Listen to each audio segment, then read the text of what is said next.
A paz de Cristo para todos, sejam muito bem-vindos a mais uma videoaula preparatória para a escola dominical, para a lição 6. Eu sou o professor Denis Pereira e é um prazer receber semanalmente por aqui professores, superintendentes, coordenadores, pastores, dirigentes, líderes, alunos e todos os que amam a palavra de Deus. Eu atuo há mais de 20 anos com a escola dominical e semanalmente temos por aqui as aulas para as classes de adolescentes, juvenis, jovens e adultos. Se você não está inscrito no canal ainda, inscreva-se e ative o sino de notificações, isso é muito importante. Isso é patrocinar o canal, isso mesmo, você diz para o YouTube que o conteúdo que tem aqui é importante e ele divulga para você e para mais pessoas. Então, já clica aí no botãozinho, inscreva-se, ative as notificações. Tem muito conteúdo aqui da EBD, tenho cortes da EBD semanalmente, são pequenos vídeos tratando de algum assunto específico de cada lição. Nós estamos implementando isso agora. Tem vídeos sobre liderança toda segunda-feira, segunda próxima agora, dia 31. Teremos uma live aqui de liderança, treinando líderes. Qual é o seu legado? Tem muito conteúdo por aqui, tá certo? Então, inscreva-se, ative as notificações, comente, o seu comentário é importante. Nós precisamos dessa interatividade. Inscrever, compartilhar, curtir e comentar. Fale para nós de onde você nos assiste e a importância do nosso conteúdo na preparação de suas aulas. Deixa aqui comentários, deixa aqui perguntas, isso é muito importante para nós. Na descrição dos vídeos tem um link, acesse meu site, você acessa meu Instagram, você acessa meu WhatsApp, será um prazer conversarmos. Você também, aqui na descrição dos vídeos, tem 2 cursos que você adquirindo estará nos ajudando também. É o curso do Professor Inesquecível da EBD e o curso de Interpretação Bíblica de Gênesis a Apocalipse, tá certo? Tudo online, tudo em vídeo para você assistir a hora que quiser e se preparar cada vez mais para o brilhante ministério do ensino da palavra de Deus. Pegue sua revista, pegue sua Bíblia e vamos juntos preparar a lição 6 da escola dominical.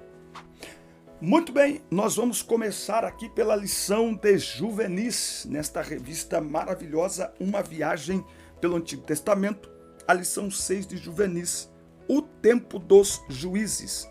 E foi também congregada toda aquela geração a seus pais, e outra geração após ela se levantou, que não conhecia o Senhor, nem tampouco a obra que fizera a Israel. Eu quero que você escreva aí, eu quero que você anote aí, transição de gerações. Anote aí, transição de gerações, ok? Nós temos 5 grupos no WhatsApp, tá bom? De professores da escola dominical. O link tá aí, acesse meu site, você vai ver que tem um link lá para os grupos de professores da IBD. Tem um e-book gratuito para relacionamentos de jovens, para namoro, e também tem um link para você baixar o conteúdo da aula em PDF, slides, comentários e muito mais. Olha só, transição de gerações. Esse aqui é um dos textos que desde a primeira vez que eu li, mais me chamaram a atenção, me causaram, como que eu posso dizer, não é estranheza, mas me causaram um certo temor, um certo medo. Olha o que esse texto diz. Aquela congregação foi congregada. Qual congregação que ele está falando aqui? Aquela que saiu do Egito, ok? Os pais, enfim, quem saiu do Egito na fase adulta, ok? E outra geração se levantou. Qual que é essa outra geração que se levantou? É aquela geração que foi nascendo e crescendo ao longo do deserto, tá certo? Então, essa geração aqui do povo de Israel, eles tinham ali na faixa etária, eles caminharam 40 anos no deserto até chegar em Canaã e tal. Essa geração aqui tinha, boa parte dela, eles estavam aí nos 20 anos, entende? Por aí, boa parte dela. Agora o texto diz assim, ó. Essa geração, essa nova, não conhecia o Senhor, nem a obra que ele fizera. Esse é um ponto-chave. Eles não conheciam o Senhor, nem a obra que ele fez. Ou porque ainda não tinham nascido, ou porque eram pequenos demais para entender tudo o que estava acontecendo ali no deserto, o cuidado de Deus, o poder de Deus, as obras maravilhosas de Deus. Mas o que chama a atenção é que o texto diz que eles não conheciam o Senhor. Eu costumo dizer que nós estamos vivendo hoje exatamente esse momento. Como que a gente diria? Como igreja, falando assim, como igreja. É um tempo de transição em que os mais antigos, os nossos pais, nossos avós, aqueles que ainda estão vivos, Eles olham para a atual geração e eles não enxergam, nessa geração de hoje traços, sinais de experiências que eles viveram no passado. O grande desafio da atual liderança de jovens e de adolescentes, anota aí, pega a caneta e anote aí, se alguém tiver tempo aí, estiver assistindo aí agora, escreve aqui nos comentários, escreve assim, ó, o grande desafio da atual geração de líderes de jovens e adolescentes é ajudá-los a ter um encontro com Deus, a conhecer Deus de verdade. Esse é o grande desafio. Gálatas 4,19 me impacta demais. Paulo diz, filhinhos, por quem de novo sinto dores de parto, até que Cristo seja formado em vós. Tem uma pesquisa que nós estamos fazendo aqui sobre professores e líderes de EBD. Eu vou deixar o link aqui na descrição também. Você clica e participa desta pesquisa. E tem um vídeo que eu já gravei com uma leitura parcial do que quer dizer, você é líder, está líder, é professor ou está professor, você está convicto, você se sente preparado, quer se preparar, muito importante. Vamos lá. Tópico 1 aqui, ó, o tempo dos juízes, a ausência de um líder. Após a morte de Josué, o último grande líder que todo o povo, até aquele momento, nenhuma liderança se estabeleceu ou se consolidou. O povo então se dispersou, cada um em sua tribo, e começou a agir de maneira distinta das leis dadas pelo Senhor. Esse povo aqui, eles eram carentes de alguém que guiasse eles. Então, o que o livro dos Juízes vai mostrar é que todas as vezes que o líder espiritual morria, eles caíam em decadência espiritual. Para você ver, 2 pontos, anote aí. Primeiro, a importância de uma liderança que direcione as pessoas, mas o perigo de depender de alguém para caminhar no caminho que agrada a Deus. É um perigo. Nós precisamos sim, mas não podemos depender de ninguém. Salvação individual, a caminhada cristã também é individual. Os líderes estão aí para nos direcionar, para nos aconselhar, para nos pastorear, para nos liderar, para nos influenciar, para nos inspirar. Mas nós não podemos depender. Quem depende de líder, quando o líder morre ou quando o líder cai, ele se frustra com o líder e acaba se frustrando com o reino. Isso é um grande problema. Muito bem.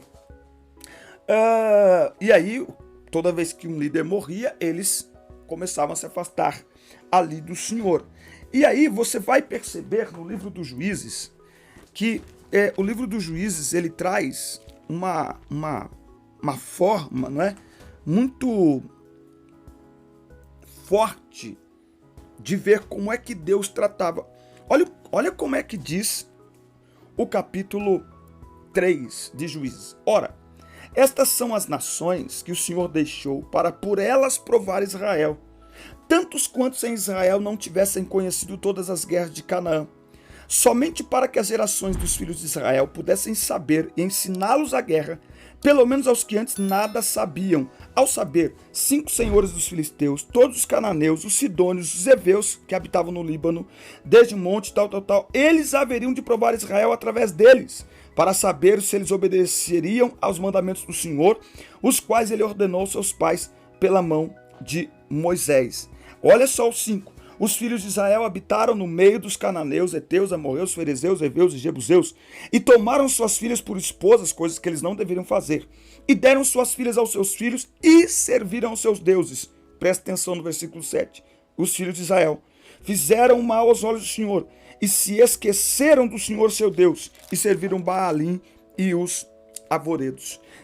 Capítulo 4. Os filhos de Israel novamente fizeram o que era mal aos olhos do Senhor. Olha que coisa. Capítulo 6. Os filhos de Israel fizeram mal aos olhos do Senhor.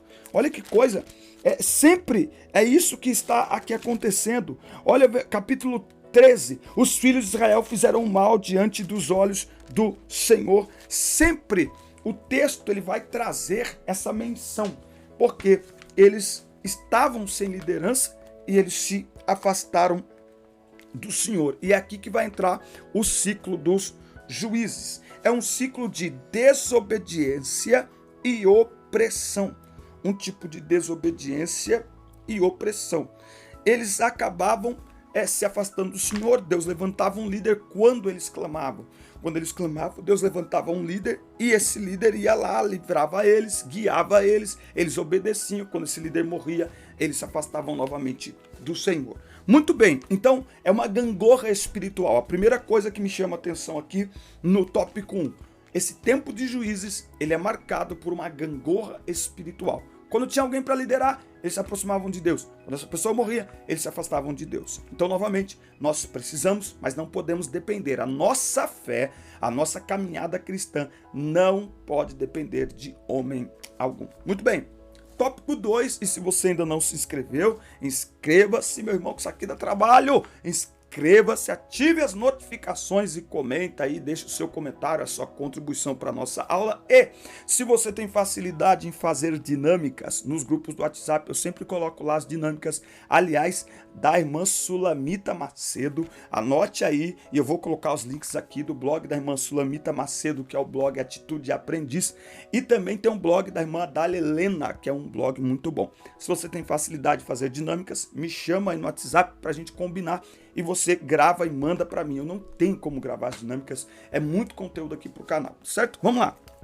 Gideão, Israel nas mãos dos midianitas, um dos grandes juízes que Israel teve, não é?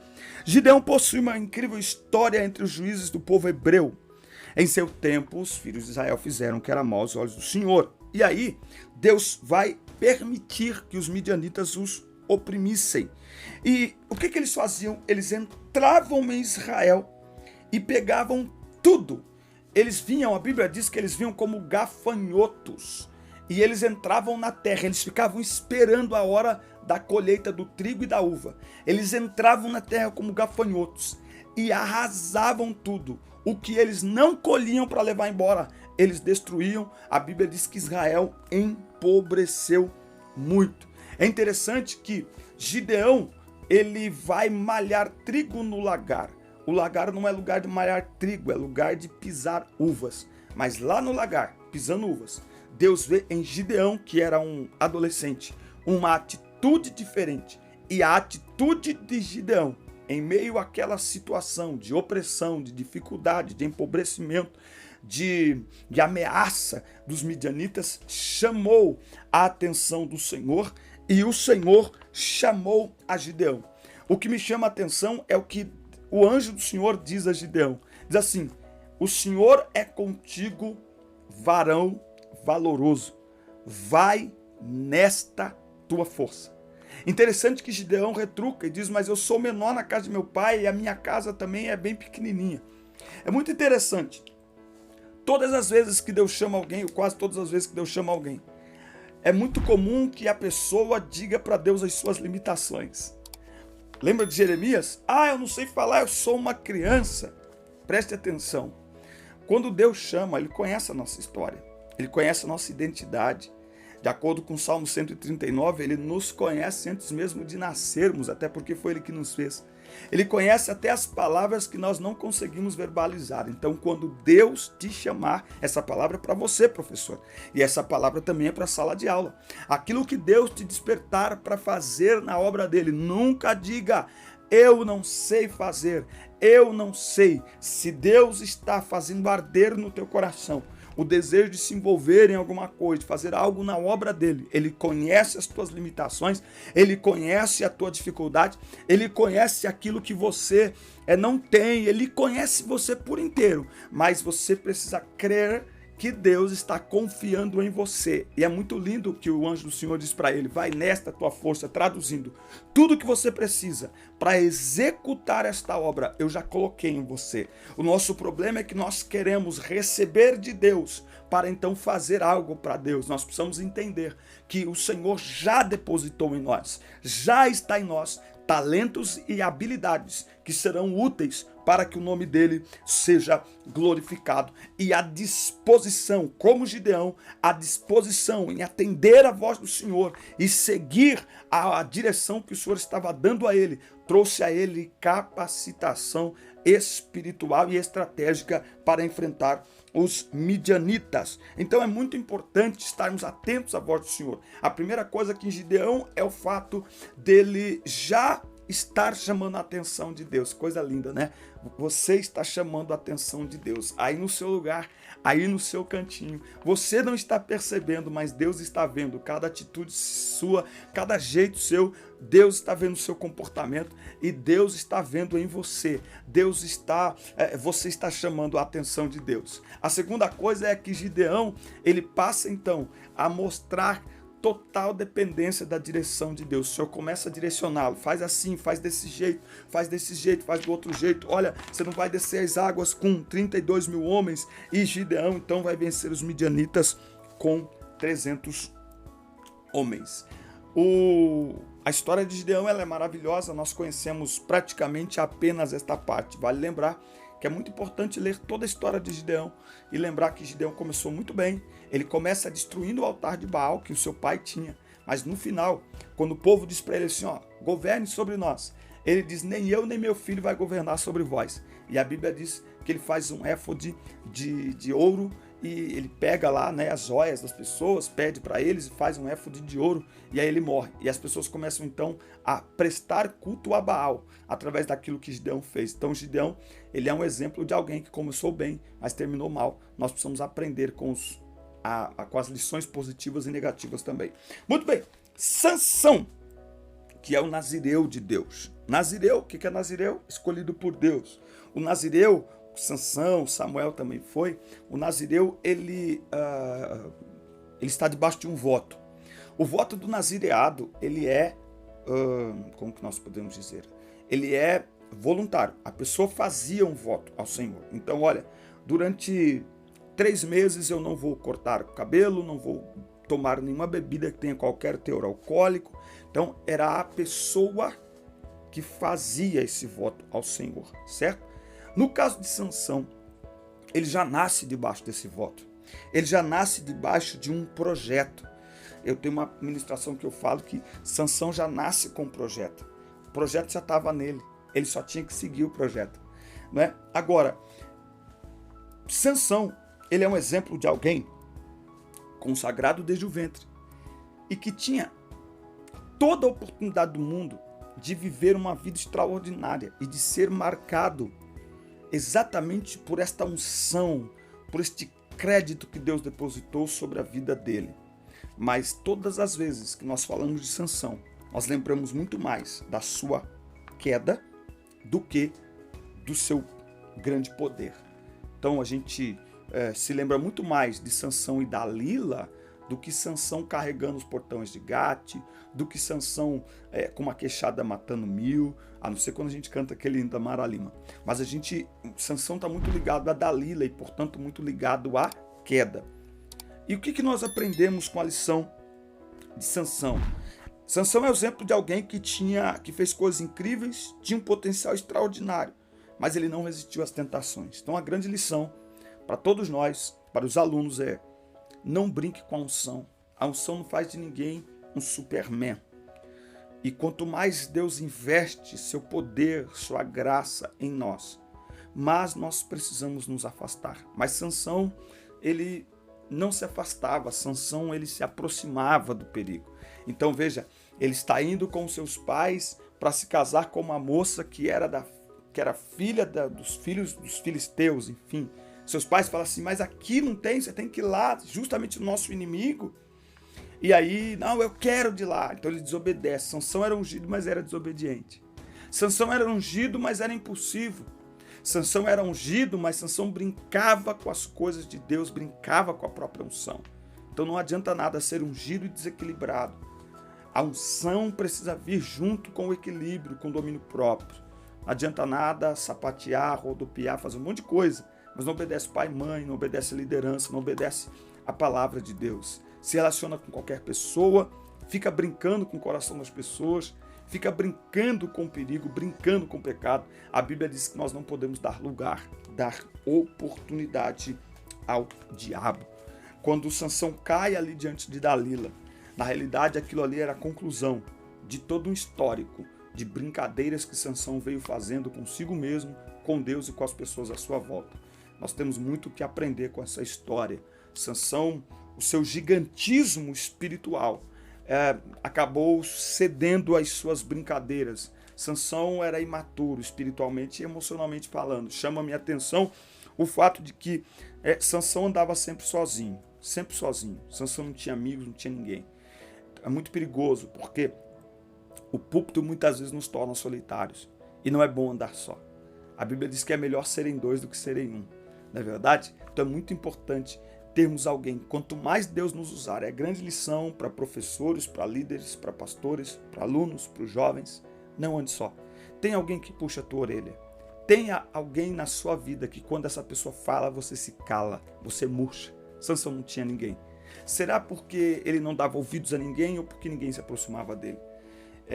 Hoje, principalmente com as redes sociais. Eu falo isso porque a gente prega, sei lá, em 10, 15 igrejas no mês. E são poucos os pastores que quando acaba o culto chamam a gente para uma conversa. São poucos. Porque a unção, o altar, a performance no altar, ela cria um blindex em torno de nós, de quem canta, de quem prega, do pastor. E não pode ser assim. Nós precisamos de pessoas que orem por nós, intercedam por nós, nos puxem a orelha, nos aconselhem, nos motive. Nós precisamos. Muito bem. Samuel é, entre estes aqui, é o grande exemplo, não é? Juiz, profeta e sacerdote. Samuel foi fruto das orações de sua mãe Ana, que o consagrou ao Senhor antes mesmo de recebê-lo, não é? Então, ele foi levantado por Deus como profeta. Veja, Israel estava precisando de um sacerdote, porque a casa de Eli, os seus filhos Ofni e Finéias já tinham se rebelado contra o Senhor e Deus tinha decidido destruí-los. Então, Ana ora por um filho, mas ela vai receber mais do que um filho. Ela vai receber um profeta, um juiz, um sacerdote. Ou nós podemos dizer que Samuel, anote aí, Samuel foi um presente de Deus para aquela geração. Samuel, anote aí, escreve aí nos comentários. Não se inscreveu ainda, irmão? Inscreva-se, meu querido, inscreva-se. Samuel foi um presente de Deus para aquela geração. E uma grande lição que temos em Samuel quanto ao ambiente. Sabe aquela coisa assim? Olha, diga-me com quem andas, direi quem és. Cuidado com quem você anda, cuidado. Pois bem, a Bíblia diz que Ana, depois que Samuel desmamou, a Bíblia diz que Samuel foi levado e passou então a estar ali diante de Eli. O ambiente ali não era um ambiente maravilhoso, um ambiente fervoroso, não. Era um ambiente de prostituição. Ofni e Finéias, eles se prostituíam com as mulheres à porta da tenda. Então o ambiente ali estava completamente corrompido. Mas Samuel manteve-se fiel ao Senhor. Samuel assimilou desde cedo qual era o propósito que Deus tinha já determinado para a vida dele. Então nem sempre é o ambiente, não. Aliás, só é um ambiente quando nós já estamos propensos, sabe? Quando nós já estamos propensos ao erro, quando nós já estamos propensos à queda, quando nós já estamos propensos a pecar, aí o ambiente ajuda, aí o ambiente colabora. Mas se nós estivermos firmados em Cristo, não tem ambiente que nos corrompe. José é um grande exemplo disso. Daniel, Azarias, enfim, os meninos lá, Daniel e seus amigos lá, fugiu aqui da memória. Daniel, Misael, Azarias e Ananias. Pronto, os 4 lá, é que eu quis falar os nomes judaicos dele, não quis falar os nomes babilônicos. Os 4 lá na Babilônia são exemplos disso. Olha o que diz Tiago, capítulo 1 e 13. Que homem algum ao ser tentado diga, por Deus sou tentado. Porque Deus não pode ser tentado pelo mal e a nenhum homem tenta. Mas cada homem é tentado quando atraído e seduzido pela sua própria concupiscência. Então, não é o ambiente. O ambiente só tem efeito na nossa queda, na queda de alguém, quando a pessoa já está determinada a pecar ou propensa a pecar, ela já está, sabe, se encaminhando, ela está permitindo já os seus desejos dominarem. Aí o ambiente vai lá e dá uma ajudada. Do contrário, não tem essa de ambiente ou não. E seja ambiente ou não, o pecado está em nós, então a responsabilidade é nossa. O povo pediu, Deus atendeu e por meio de Samuel, o primeiro rei de Israel, foi ungido. Samuel passou bastante tempo como rei. Ele viu Saul ascender ao trono. Através de Samuel, Deus rejeitou o reinado de Saul. E vale lembrar que Deus rejeitou o reinado. 1 Samuel 16. Até quando terás dó de Saul, havendo eu o rejeitado para ser rei de Israel? Deus não rejeitou Saul como pessoa. Deus rejeitou o reinado de Saul. Então, Deus rejeitar a nossa oferta não significa que Ele está nos rejeitando. Deus rejeitar aquilo que estamos fazendo para Ele não significa que Ele está nos rejeitando. Porque para Deus mais importante do que o que fazemos somos nós. Mais importante do que o perfume é o vaso. Mais importante do que o altar é a oferta. Mais importante do que o corpo é a alma. Então, Deus queria restaurar Saul, mas Saul não entendeu desse jeito. E Samuel se tornou um grande marco histórico para Israel. Não dá para nós falarmos da história do povo de Deus sem falar de Israel e o impacto que ele teve. Então a grande lição é: Samuel foi um presente para aquela geração. E eu acredito que os meus filhos são um presente para esta geração. Os alunos que você lidera são um presente para esta geração. Amém? Um forte abraço, que Deus nos abençoe. Essa foi a nossa reflexão da lição 6. Assista, curta, compartilhe, inscreva-se aqui no canal e nos vemos no nosso próximo encontro na próxima semana. Deus abençoe.